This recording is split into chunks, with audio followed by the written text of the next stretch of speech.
Well, let's discuss Bill C-69 and national unity and Senate amendments and so on with three members of Parliament. Sean Fraser is the Parliamentary Secretary to the Minister of the Environment. John Barlow is the critic for employment and labour for the official opposition, Conservatives, and Richard Cannings is the natural resources critic for the NDP. It's good to see you all, gentlemen. Thanks. Mr. Fraser, if I can, let me start with you. Jason Kenney was meeting in Quebec City today with François Legault. Meeting in Quebec today with François Legault, also says he's against Bill C-69 because it intrudes in provincial jurisdiction. And Jason Kenney issued a statement making one last appeal for your government to accept the amendments from Conservative senators to change this bill. Will you reconsider this at his request, or is it now set in stone? It's Parliament will have the ultimate say, but from the government's perspective, we're going to be moving forward with the amendments we've signaled we'd be accepting today. The general theme behind the amendments that we're going to be accepting are the ones that further the spirit and purpose of the bill, which is to enhance public participation in the review process, add environmental protections, and to provide certainty for industry. We've identified the amendments, about 100 or so, that we'll be accepting that we think will actually improve and strengthen the quality of the bill. And the amendments that came from the Senate, primarily from Conservative senators, we viewed to be sort of pandering to a narrow sector of society and didn't have better laws for major project development in Canada. In his statement, Mr. Kenney says this: "My message to the Prime Minister is simple. This is not a partisan issue. It's a matter of restoring international confidence in Canada at a time when our reputation as a place to invest is at risk. Without the Senate's amendments, this bill will drive away more jobs and investment from Canada." What do you say to that? Well, with respect, year over year, foreign direct investment in Canada is up 60%. One of the reasons that we actually have, to the extent there is any lack of confidence in major project development, is because of the flawed environmental assessment process that we have today that the Conservatives ushered in without appropriate oversight in 2012. It laid a framework that makes it very difficult to move forward with projects that don't suffer risk of litigation on the back end. We spent 14 months consulting with stakeholders across different sectors, industry, Indigenous communities, environmental advocates, to understand how we could build a process that would give certainty to business, improve environmental protections, and allow the public to take part. Mr. Barlow, let me turn to you. How do you respond to the government side essentially saying here that those Conservative Senate amendments would have effectively gutted the bill and made it a pipeline approval bill, not a project review bill?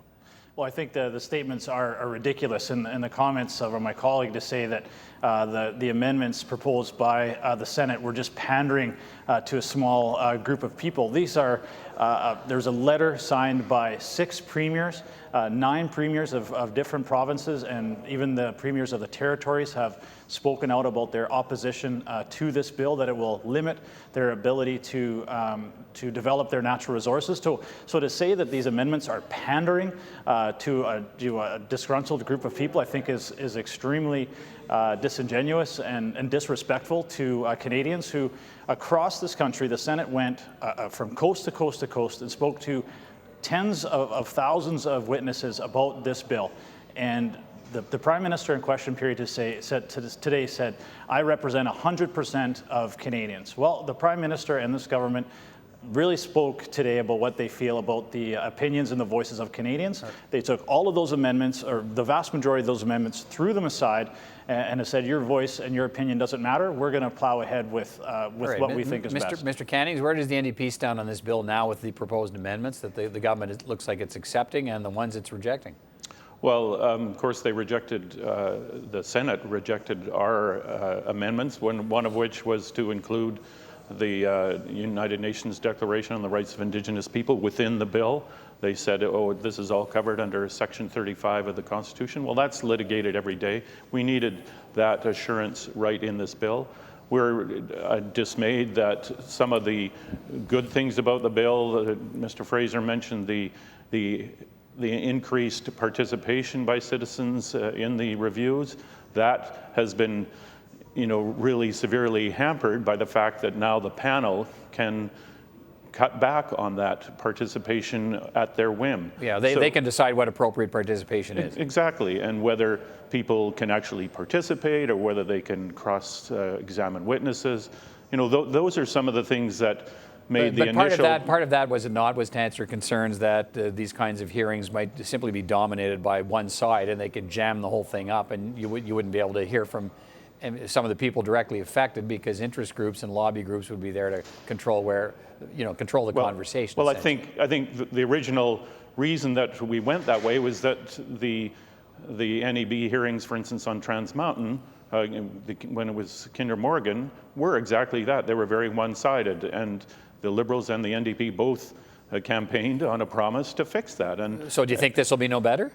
I'm worried that it has really been watered down to the extent that it is very much no better. Mr. Fraser, many of the concerns, Mr. Barlow touched on this, reflected by those amendments are not just the concerns, are they, of Conservative politicians? They were the views of people in those energy producing provinces and other provinces. They were from companies, the energy industry, yes, and also Conservative politicians. But we also heard from Christy Clark, the former Liberal Premier of BC, and Rachel Notley, the former NDP Premier of Alberta. So do you acknowledge there is some widespread concern about the proposals in this bill? I'll certainly acknowledge that there's groups that have concerns, but there's groups that have different opinions on this bill. If you look at the Mining Association of Canada, they supported Bill C-69 without amendment because it's actually going to provide for shorter timelines. It's going to provide more certainty for projects that will actually get to go ahead once they're approved because the risk of litigation is mitigated against. And this is because we're relying on the public to bring their concerns up at the front end so we can actually assess the impact that the projects are going to have on Canadians more fully. The kinds of things that you saw being proposed by the Conservative Senate amendments are things that would add so much discretion for the minister that the certainty would be diminished. It would make it very difficult to go through a process that would actually stand up to the rigor of a court challenge on the back end. And our focus is not on appeasing one group or another. Our focus is on implementing good laws that allow good projects to go ahead. Mr. Barlow, the government rejected, I guess, 90% of the amendments from Conservative senators, but they did accept 62 amendments outright from the Senate and accepted another 37 amendments with some tweaks from other senators. So what does that suggest about the openness of the government to look at improving the bill? They just didn't want the suggestions coming from Conservative senators. Well, I think first off, Mart, it shows how badly written this legislation was right from the get-go. And we sounded the alarm on C-69 the moment it was tabled that this was going to be devastating to Canada's energy sector. And to Mr. Fraser's comment, this does not add certainty. There was 3 major pipelines ready to go, being built by private dollars. All of those private sector companies have left Canada, along with $80 billion in foreign investment to our energy sector. So to say that this is going to add certainty to our energy industry moving forward is absolutely false.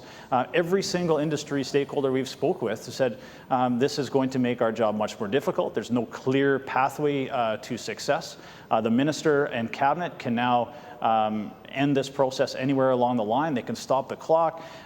They can say, whether the decision comes at the cabinet level, not, no matter what environmental review process I've done that's approved or any assessments I've done, it comes down to the Minister of Environment and Climate Change in the end. And if I'm an investor, I'm going to put billions of dollars. But is that any different? Is that any different from the old process?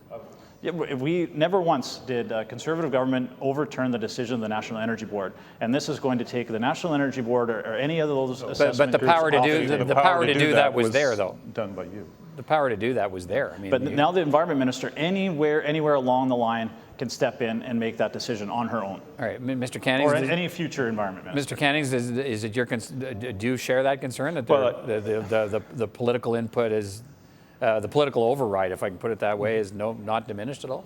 And or should it be? Well, again, I find it ironic that the Conservatives are complaining about the ministerial discretion parts of this bill when it was the Harper government that brought in ministerial discretion over the decisions of the National Energy Board. Before that, the NEB had, they made the decision and that was the decision. But the Harper government added cabinet to that, and cabinet could override. I'm not saying. Not once did we override. But you provided that power, and the Liberals have run with that. So it's something that we're concerned with too. But I think it's ironic that the Liberals and Conservatives are arguing over whether ministerial discretion is good. I'm sure the Conservatives would be happy if they were in power to use it. Mr. Fraser, let's turn to this now, and then the last part of our conversation. Where do you think this leaves us now? Because notwithstanding the fact that this bill will get through Parliament as amended, but it clearly is leaving a lot of premiers unhappy and leaving a lot of people in the energy industry, it would seem, unhappy. So I guess I'm wondering what that means for the future of the process when the government looks at a review process in a bunch of different provinces where the leaders in those provinces are actively pushing back against this. Can the process be successful given that political climate? Certainly it can be successful, and we're working on a mandate that was given to us in 2015. We campaign on a commitment to help grow the economy and protect the environment at the same time. Part of that plan specifically included a commitment to implement a new environmental assessment process because we saw how deeply flawed the process implemented in 2012 by Stephen Harper was when it was actually put into practice. We're going to make good on that commitment, and we got a little work left to do to have the bill in the shape it needs to be in to get the approval of the Senate, and I look forward to seeing how the Senate deals with the bill as amended. Mr. Barlow, what are your thoughts on that, about whether this can actually, this process, I mean, it's now been framed, this process versus the old process, as both are described by people who don't like either one or didn't like one or the other as polarizing and a threat to national unity. But I'm guessing in practical terms, as the process moves forward with I guess this many people openly opposed to it and pushing against it, what happens to it? I don't think you can compare the previous regime to this regime. We never saw a constitutional crisis of anything near this magnitude, where you have 9 premiers and another couple of other former premiers who have come out vehemently opposed to this legislation. This, as the Prime Minister has driven a wedge between the provinces and the federal government. He has told them that your opinions don't matter. It is my way or the highway. And certainly our foreign investors and First Nations. So many First Nations are also voicing their opposition to this legislation because they rely on these economic opportunities that come with natural resource development. And this just isn't pipelines. This is going to be any major infrastructure project will be impacted by C-69. And those provinces and those premiers understand that. This is going to be a huge impact and devastating to their economic development opportunities in the future. Mr. Cannings, let me finish with you. The whole idea of this new process was to get things done and to end the polarization, try to bring Canadians together around these decisions. Is it going to be able to do that?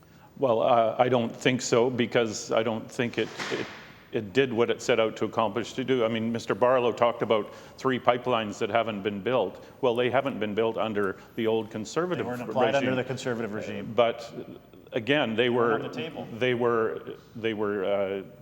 looked at under the old regime, and this I don't think will help that. It won't help the public confidence. Public Nanos did research that said 2% of Canadians have high confidence in our regulatory system. Something has to change, and I don't think this changes it enough. All right, gentlemen, thank you very much for your time today. We'll continue to follow the story, but appreciate you providing your input on where we are as we speak about this tonight. Thank you. Excellent. Thank you. Appreciate it.